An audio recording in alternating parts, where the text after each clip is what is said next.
Okay, what's up, everybody? Tigers get it done. LSU beats Wofford in a big way with your season on the line, 13-6. Tigers prevail, so they'll move on to play North Carolina coming up here in about an hour and 45 minutes from right now. So, welcome in. If you're new, please smash that like button, subscribe up to the channel. Facebook, like the Matt Moscona page, share the post. We appreciate y'all for being there. And it's obviously an opportunity for knowledge about Parish Construction and Roofing, parishbuilt.com. Tons of bad weather in the area on Saturday. If you have roof issues, give us a shout. We love to give you a free, no obligation roofing inspection, parishbuilt.com. Okay. I think we'll get to comments, questions, fire away. We'll get to whatever you got. Recap Wofford, preview North Carolina. While starting down 5-0 in the first was clearly not an ideal circumstance, I think the way the game played out was exactly what you would have wanted. Meaning you got length and your offense was great. And so you didn't have to use your back end of the bullpen guys. Now, ideally, you would have gotten that length from Ackenhausen and would not have had to use Herring. So in theory, Herring could have thrown tonight or tomorrow. But you had to save your season. So the decision Jay Johnson made in the first inning to go to Herring was 100% the right one. He was your best arm. Your season's on the line. You don't let your season end wondering, what if I had gone to my best arm? The one thing that maybe Jay should have done in hindsight is start Herring instead of Ackenhausen. But Ackenhausen was really good last week in the start against Tennessee. You figured, hey, let's see if he can give us some length. It didn't work out for Ackenhausen. You went to Herring, hat tip to Griffin Herring, who was just absolutely awesome today. A career high 89 pitches. He gave you 6 1/3, 1 run on 5 hits, struck out 7, did not walk a batter. He was awesome. Griffin Herring saved your season, period. So Herring went out there, did exactly what he had to do, kept throwing up zeros. And that gave your offense an opportunity to get back in it. And LSU's bats finally showed up. 2 in the second, 1 in the fourth, 3 in the fifth, 2 in the seventh, 3 in the eighth, 2 in the ninth. So, I mean, LSU put up 21 hits in this ball game. If you've been following any of the content, it's something we've talked about a little bit with LSU. The offense was great in the SEC tournament, but they were great against bullpen days. They were not great against starters. Well, you saw it yesterday against North Carolina. You saw North Carolina's number 2, Shea Sprague, pitched pretty well against LSU and get out of some jams. When LSU got into Wofford's bullpen today, the game completely changed. Wofford got 4 pretty good innings out of their starter. Wicker, Cam Wicker, who went 4 innings, did allow 3 runs, but LSU busted through against Wofford's bullpen. So Tigers win. Getting and extending the lead late was so big too, because they had Ulloa up in the bullpen. But whenever you put up the 2 spot in the 7th, then the 3 spot in the 8th, and got the lead more than 5, it was easy for Jay to say, all right, Ulloa, go sit down. Come on in, Kade Anderson. Remember, we've talked about Kade Anderson all year. That's a guy who was awesome in the pre-conference. He just really struggled to get SEC hitters out. 95 from the left side, you don't see it every day in the SoCon. So Wofford really struggled with Kade Anderson. He struck out the side in the 8th. That's something you expect from Kade. We saw from Kade Anderson midweek as a midweek starter in the pre-conference. He struggled against SEC hitters. So, I mean, SEC hitters see 90 from the left, 95 from the left side all the time. You don't see it in the SoCon. So he overmatched Wofford. And then because you added even more, you were able to sit Anderson and say, hey, look, Anderson ended up throwing 13 pitches. So Kade would certainly be available tomorrow. And then Helmers threw 15 pitches in the 9th because you had big enough lead. You could go to Helmers instead of having to use a key arm. So again, starting down 5-0 in the first was not ideal, but the way the game played out, meaning you got length from one pitcher, Herring. Your offense was great, which allowed you to use your up 10, down 10 guys in the bullpen. You didn't have to use your key bullpen arms. That's fantastic. I mean, it worked out for you in that respect. So now LSU goes into this game tonight against North Carolina. I'm sure everybody's going to ask who's going to start. I'm looking at the comments right now. Luke Jacob Swallow said, who do you think starts, Herd or Anderson? Let me be very clear. They're not going to throw Anderson tonight. Like, you may think it's stupid. I may think it's stupid. But so much of this is just how they manage arms. You're not going to get a pitcher hot and let him go throw even 13 very forceful, intentional pitches in a game, like intense, and then let him get cold and then heat him up again. That's how arm injuries happen. Guys get hot, get cold, hot, get cold. So they're not going to fire up Anderson again today. You could see him again tomorrow. Same with Ackenhausen. Ackenhausen threw only 27 pitches. They're not going to bring him back tonight. And I know the season's on the line and all that stuff, but they're not going to risk a player's injury, especially a young guy like Anderson, who's got such a bright future ahead of him. So my guess is they are going to start Thatcher Herd. I don't know that Jay's announced that, but the best part about the way today went is all of your best bullpen arms are available.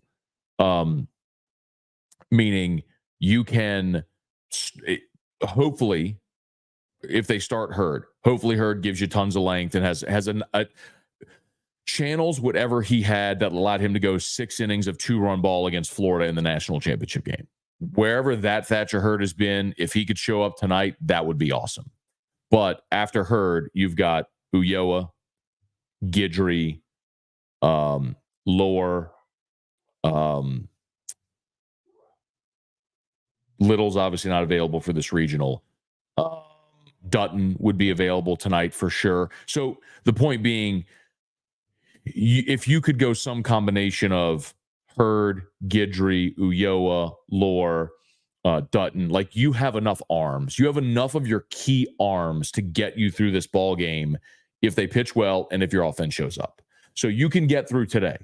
And then if you get to tomorrow, then you look at tomorrow and you go, well, tomorrow would have to be some combination of Ackenhausen and Kade Anderson and whoever is left. Maybe that doesn't pitch today or doesn't get extended today. But tomorrow gets hairy, but you got to get to tomorrow. And the good news for LSU is you have enough pitching to get through this game tonight. I'm not telling you they're going to do it. My guess is they're going to be a decided underdog in this game tonight. North Carolina is going to be rested. And trying to see, I'm looking up quickly here to see who North Carolina might go to tonight. But again, North Carolina, this is if you're looking for a good news for LSU, while they have struggled against weekend arms, one thing that they've done certainly in the last month plus is they've teed off on bullpens and lesser arms. So North Carolina has thrown both of their weekend co-aces, kind of like LSU has with a Jump and Holman. Well, DeCaro and Sprague are that for UNC. And so, for LSU, you're going to be facing arms that are a little down the line from North Carolina. Basically, what they would do in like a game 3 sort of approach is what you'd be seeing from North Carolina. And if you give me 1 second, I'm gonna try to look up to see what that probably might look like today.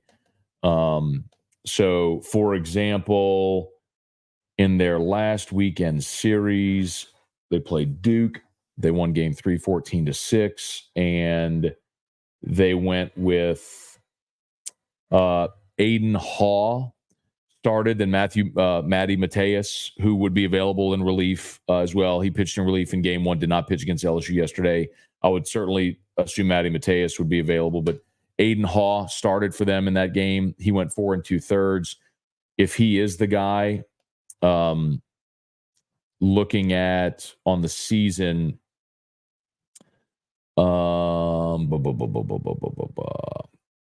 let's see, 48 2/3 innings pitched,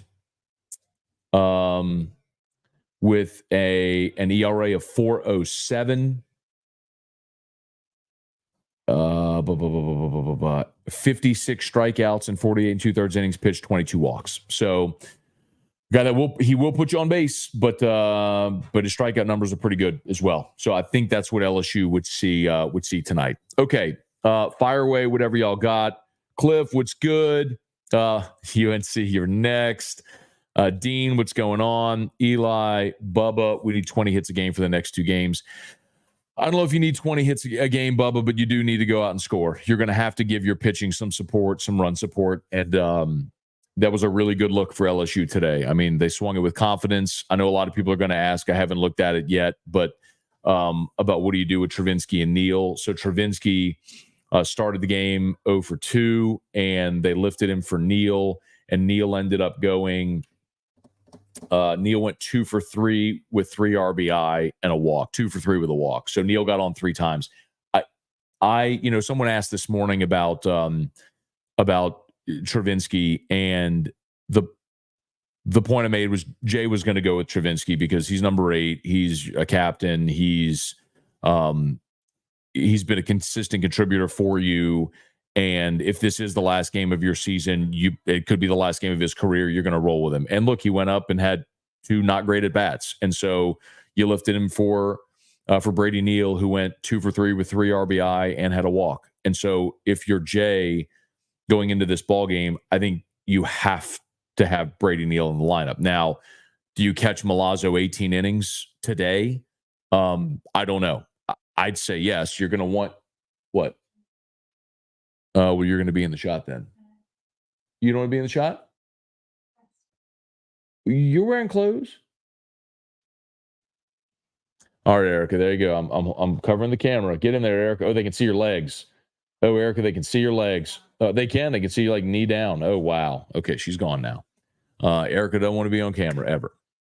Anyway, let's see. Randall, if LSU does manage to pull off a miracle and win today, who would pitch tomorrow? Let me get to that in a second. And again, I'm going to say the same thing that I said this morning. It all depends on how the game goes. Like some people on Morning Scone today were asking how you'd stack pitching, and it all depended on how the game went. So like we talked about, if Ackenhausen got you 6 innings and you were up 13-0, then you could throw whoever. If Ackenhausen didn't get out of the first, you have to go to Griffin Herring and hope he gives you length, which he did. Back to the Travinski thing. So my guess is you're going to catch Milazzo. He's your best defensive catcher and in the game, in the first game today. But my guess is you catch Milazzo. You could catch Neal and DH Travinski, and so you'd have both of them in the lineup. But yes, I think Brady Neal has earned a spot in the lineup. The other interesting thing is, I don't know who it was, but someone this morning was crapping on LSU's outfield. And the point that I made was, y'all, if you want a great defensive outfield, you got it. Jake Brown's a great defensive outfielder. Paxton Kling is a great defensive outfielder. And with the outfield you're going with right now, my God, you have Jake Brown and Ashton Larson, 2 freshmen who are out there playing for you. And so look at what those guys did today. Pearson, 3 for 4, obviously, with a homer and a double and a walk. Pearson was phenomenal. Larson, 2 for 4 with an RBI and a walk in the ball game. And then Brown, 2 for 4 and 2 RBI in the ball game. So whoever was crapping on, I don't remember who it was, but whoever was crapping on LSU's outfield earlier today, that's why you will continue to let it play out. So really good day for LSU, down 5 where they could have packed it in. They came back, banged out 21 hits, 13 runs, and saved your pitching for tonight and then conceivably tomorrow as well. So if you get there. Okay, smash the like button, subscribe up to the channel. Thank you all so much for being here with us. If you're new, subscribe up to the channel, Facebook, like the page, share the post, and I'm gonna remind you, we're up almost 700 people watching live. Thank you so much for that. Parish Construction and Roofing, y'all know for the last 3.5 years, Terrio and Tilly and I have been part of a roofing company. In the last month, made the decision amicably to start a new company. So that's Parish. So if you had any roof issues anywhere in Louisiana as a result of that weather on Saturday, we'd love it if you'd give us the opportunity to earn your business. It's all of our same people. All the info is right here on the bottom. It's me and Tilly and Terrio and Joe Morales and all of our great people. And we've added Trent Davis and some other great people to our staff. So would love it if you could help us. Parish Construction and Roofing, parishbuilt.com, parishbuilt.com. Let's see. American Patriots, some LSU fans are worse than outsiders. Hook a brother up with a job. Send your resume. Monty Tall, game is supposed to be on ESPNU. Kenny, Arkansas down by 5 in the 8th. I'd love to see Arkansas not make it to Omaha. Mr. Wallace, Stephen Miller, Gold Unis. Let's go. Stephen, the Golds haven't been so great for us this year. And yes, I said us. The game 3s and the Golds haven't exactly been awesome, but I would love to turn that around tonight. Hey, Dad, what's going on? Jeremy Vince, would they wear the same jerseys for the next game? So it would be a coin flip to determine home and visitor, and the home team would obviously get to determine what uniform they wore. Caleb, changed nothing with the lineup at this point. See, here's the thing, Caleb. like everyone, the thought was don't change the lineup at all. Like Jay shuffled the lineup today, and it was like, why are you changing the lineup? It's been working. Leave well enough alone. Well, he shuffled the lineup and it worked pretty well. I don't know that you change anything in terms of who plays, except for the fact that I would probably, not probably, I would have Brady Neal in the lineup. He was 2 for 3. If you're seeing the ball well, and he's having competitive at bats. You know, the thing about Travinski is, yesterday he at least had some good ABs where he hit the ball. I mean, in this game he was 0 for 1 with the strikeout and then got lifted. So, all right.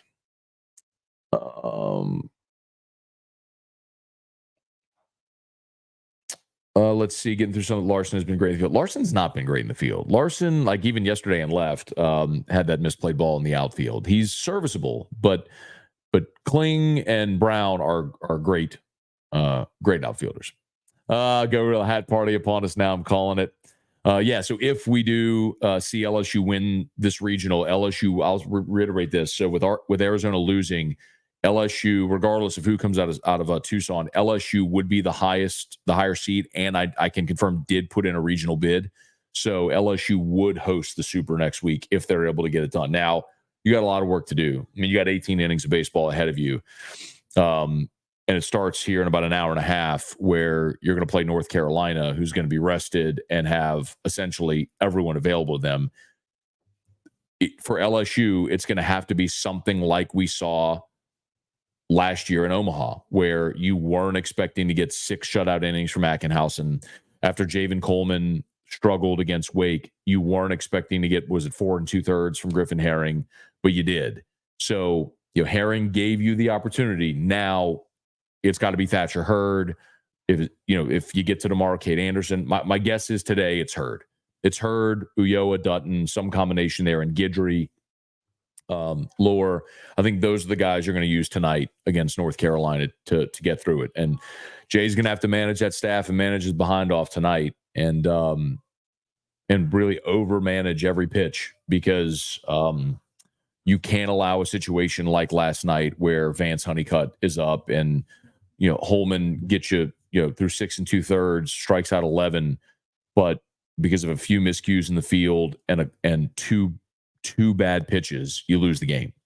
So anyway, yeah, I agree with this. Focus one game at a time. Listen, Steven, I know like fans are going to ask about tomorrow. That's fine, and I'll answer the question as best we can. But you're right. Like, you can't. Like, if you're Jay Johnson, you can't start thinking about tomorrow, because if you don't win tonight, tomorrow's irrelevant.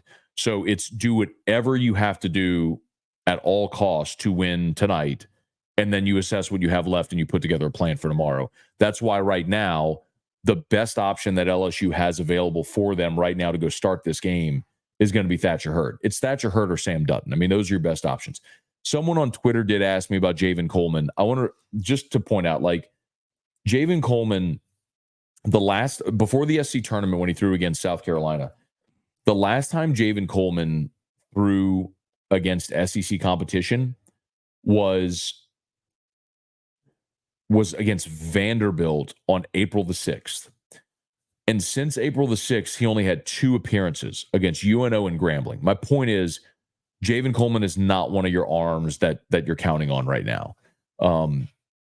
So, like, I'm looking at the guys who have been in leverage spots for LSU.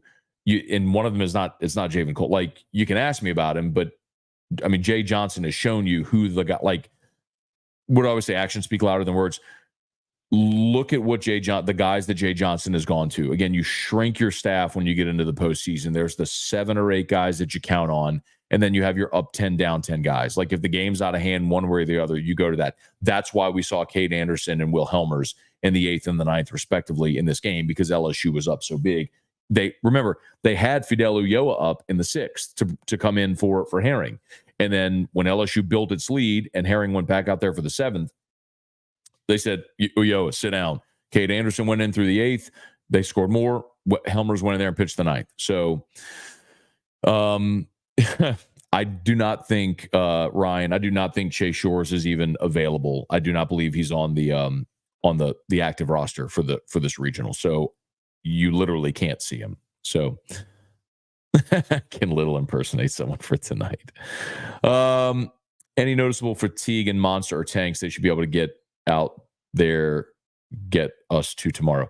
I don't know. Fatigue. I will say this. One of the unintended consequences of a non-power hitter hitting home runs is they start to think they're a home run hitter and start to elevate the baseball. And I think Stephen Milam hitting the 2 homers on Friday, I don't want to say it was a bad thing. Obviously, it was awesome. I mean, he got a couple of pitches and he drove them out the park and you needed him. But I don't need Stephen Milam hitting the ball in the air. I need him hitting balls on a line. I need him hitting the ball down the line, doubles in the gap. Like, that's going to be Stephen Milam's game, not elevating the baseball. Honestly, this was a thing that happened with Kramer.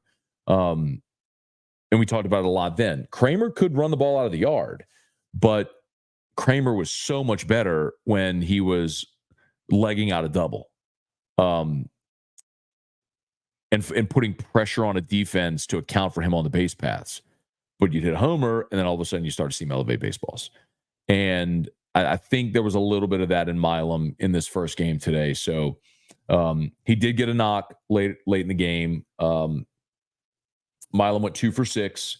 The double Milam hit, like, that's what you need from Stephen Milam.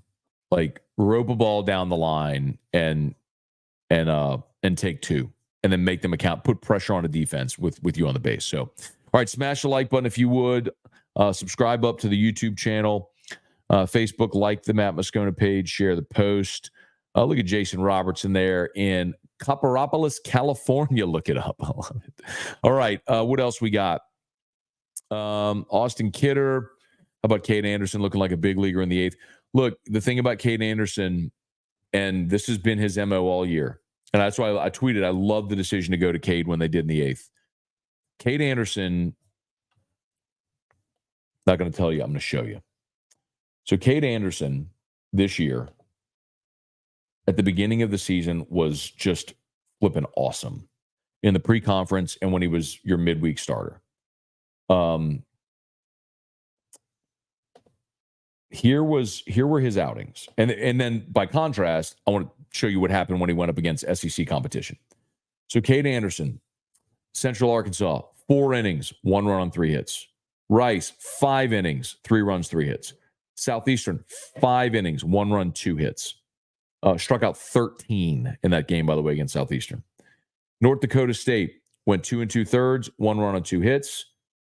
Then they gave him, so he was awesome.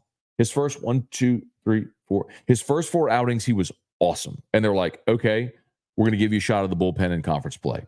Mississippi State, 2/3 of an inning, allowed 3 hits, walked a guy, and was out of there. Florida, 1 inning, 3 runs, 3 hits, gave up 2 homers. It's like, all right, maybe the SEC isn't for you. Moved him back, pitched against Southeastern, Southern, McNeese. Great. Tennessee, 1 inning, 2 runs, 2 hits, walked 2. Pitched against Nichols, against Auburn, had that start, went 2/3 an inning, allowed 5 runs on 4 hits. My point is, and then he pitched 1 batter against Ole Miss and hit him. Kade Anderson has just not shown an ability to consistently get SEC hitters out. His stuff is going to be great. The breaking ball is fantastic. You see he can run a fastball up to 96 from the left side. He's going to be in your rotation next year. But as a freshman, Kade Anderson has not shown the ability to consistently get SEC hitters out. Against midweek and pre-conference, he dominated. That's why he dominated Wofford today. Because when you're in the SoCon, you don't see 95 from the left side ever. So that's why Gage Jump dominated against them. That's why Kade Anderson and Griffin Herring were able to do it. You're talking about dominant. Think about it, like those are lefties running the ball mid 90s. I mean, Herring even low 90s, but has the incredible slider. Those guys don't ever see that. So yeah, they were able to dominate against that level of competition. I don't know what I would think about Kade Anderson against North Carolina. He would have to do something that against a really good team that he hasn't shown the ability to do throughout this season. But again, if you're just joining, they're not going to throw Kade Anderson tonight. You're not going to see Anderson or Ackenhausen tonight. It's an arm care thing, but it's a legit thing. They got him hot. They threw intense pitches in this ball game. They're not going to have gotten him hot, let him get cold, and then bring him back. So you're not going to see Ackenhausen or Anderson tonight. You could see both of them, and likely would see both of them tomorrow in the if necessary game if you win tonight. So, and thank you. A lot of people thank you. This was Craig. So the ESPN ticker says ESPNU for tonight. You can listen on Eagle 98.1. But let's see. But yeah, I mean, if ESPN's ticker is saying ESPNU, then that obviously makes the most sense.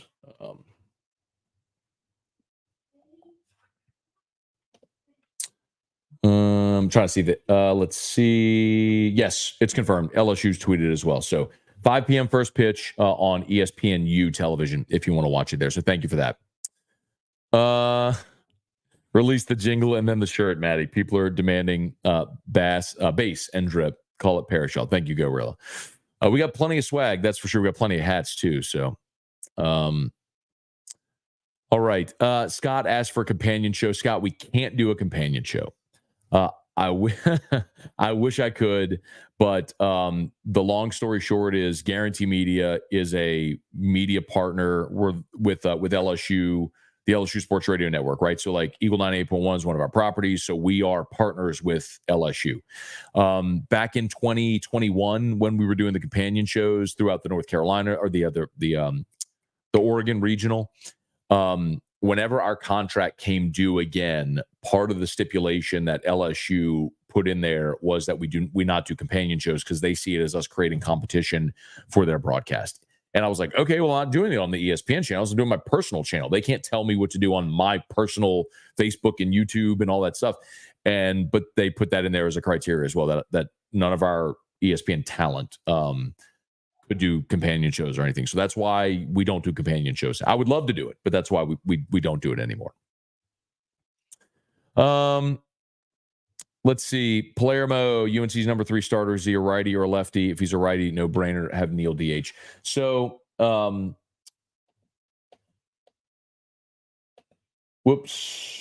he is. So, again, they don't have a number 3 starter per se. They have 2 guys that have been their weekend guys throughout, and they've other than that, they have the guy we're talking about is Aiden Haw, who's a righty, by the way. So that would stand a reason if you want another lefty in the lineup, make sure that you have Neil in the lineup tonight. But Aiden Haw on the season, and he started his career at Fayetteville Tech, whatever that is, Fayetteville Tech, and then went to UNC. And I don't know why this isn't loading for his stats.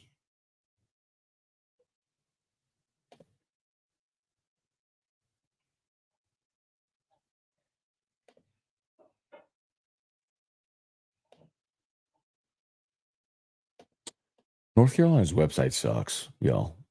Like, it's so annoying trying to navigate these websites.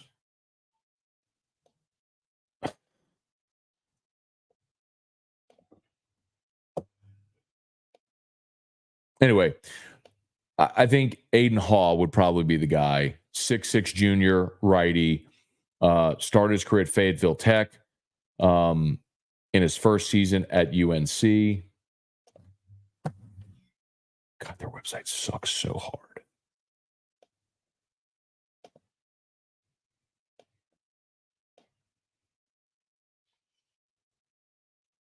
So, aside from Haw, the other potential starter it looks like would be Folger Boaz. Folger.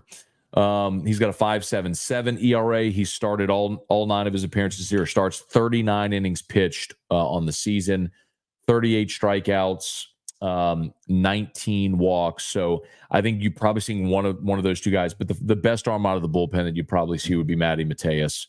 He did pitch in the Long Island game. Did not pitch against LSU yesterday, but would certainly be available today. So. Okay. Please smash the like button again. Over 600 of y'all watching. I appreciate y'all so much. Subscribe up to the channel, Facebook, like Matt Moscona page, share the post. Gulf South could be Jumps bullpen day. You're probably asking about tomorrow. Greg Chanel just start playing money. Kirk. Okay, sorry, I don't know what that's about.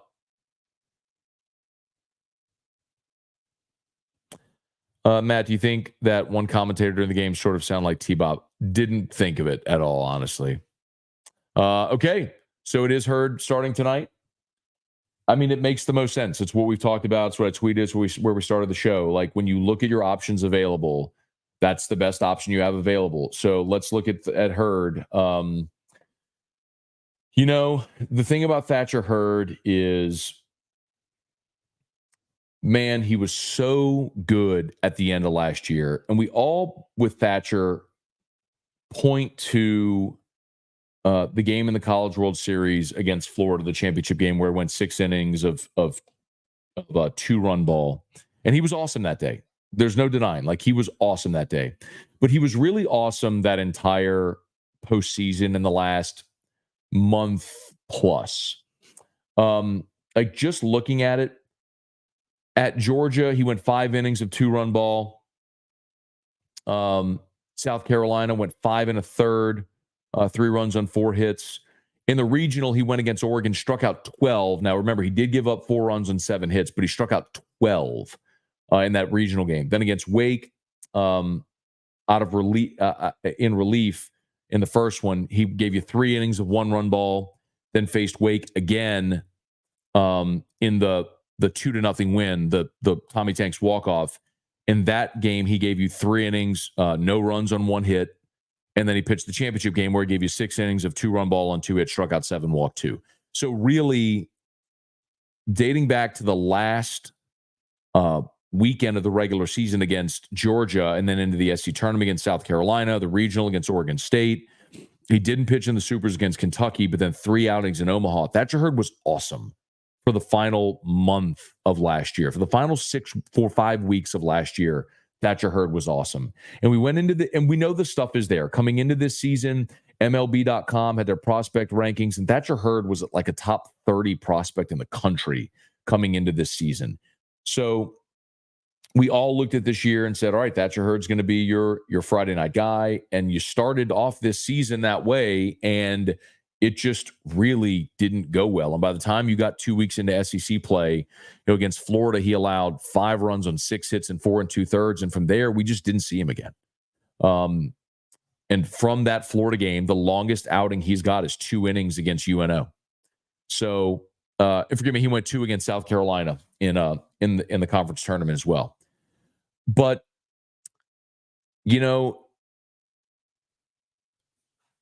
and in that game against Carolina, he was awesome through 2 innings, and he went out for the 3rd, and that's where he started walking guys, and it just completely fell apart against him.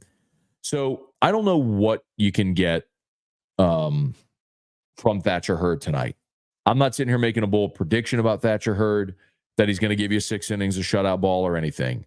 But the stuff for Thatcher Herd is undeniable.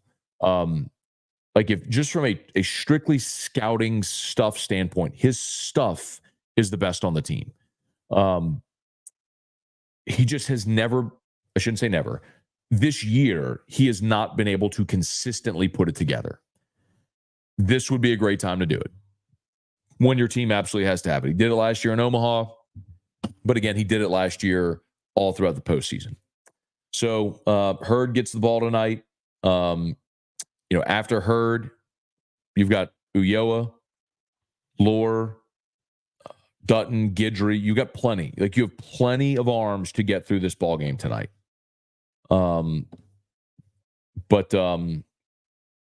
Here's hoping Thatcher Herd goes out there and gives you a good start, and the bats show up in a big way. Clayton said you may have answered where do you think our supers would be. I don't have to think about it, Clayton. If LSU makes it to a super regional, they would host the super regional. Arizona lost. They've been eliminated from Tucson. LSU's higher seeded than the remaining teams, and LSU put in a bid. I confirmed that on Monday before the brackets were actually last Sunday. So if LSU wins this regional, if they somehow manage to come back and beat North Carolina twice and they advance, LSU would host the Super Regionals next week. So, here we go. Let's see.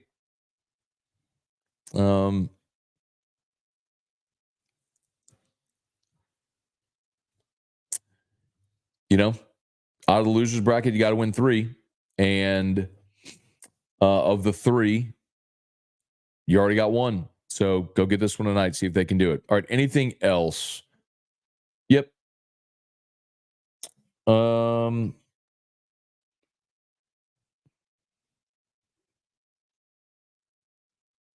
trying to see if there's anything else before we get out of here.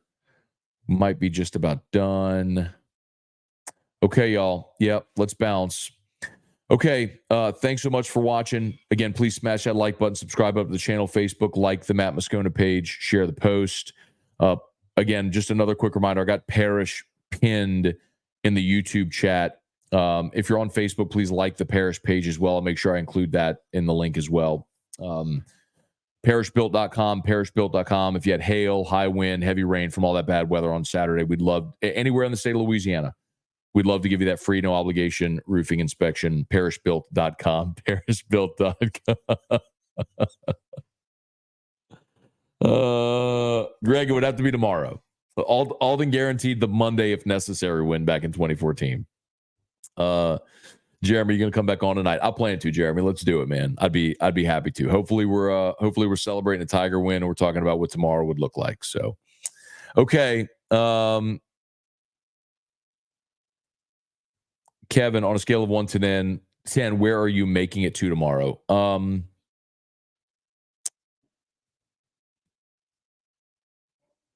4. I hate to say it like that, Kevin. I mean, I don't want to be negative. I'm not trying to rain on anybody's parade or be a Debbie Downer, but you asked me a question, I'm going to tell you candidly, and I'm going to look up the line right now in this game to see if it's posted yet. But LSU is and should be a decided underdog. I mean, just think if the tables return. North Carolina is a -150 favorite. LSU's +120. So if the tables returned and LSU was at home and rested, and North Carolina had to come back and play this morning, to come back and play LSU, how would you feel? But it's the thing I love about baseball is on a given day, whoever has that little white round ball in their hand controls the day. And for LSU tonight, that's Thatcher Herd. And in football, you don't see massive upsets. The better teams suppress lesser teams, but baseball is a different game, man. And every day is a different day. You can lose 20-0 one day and come back and beat that team 8-4. It's why I love the game, and it's why I'm going to watch, and why LSU's got a hell of a shot tonight, especially if the bats continue to swing the bats the way they did today. So, all right, last one for real. Brian LaPlace said, "What's going to make you jump in the pool?" Brian, I've already stated this. If LSU makes it to Omaha, I will jump in the pool again. So I'm not going to wait for a national championship, but if LSU makes it to Omaha, I'll jump in the pool again. So win this regional, win a super next weekend, I'll jump in the pool. I don't want to just waste it. You can't just throw it out there and jump in the pool just because on any given day. You know what I mean? Okay, I'm going to bounce, y'all. Again, on the way out, YouTube, smash that like button. Please subscribe to the channel. Facebook, like the Matt Moscona page, share the post. I'll fire up. I'll do my best to fire up a live stream tonight after the game as well, so we can talk about it however it goes. So, y'all have an awesome day. Go Tigers! Let's get this win here in about an hour against UNC and play another one tomorrow, man. All the drama. That's why you love postseason ball. Let's see Thatcher Herd get it done. All right, we'll see y'all. Peace. Go Tigers.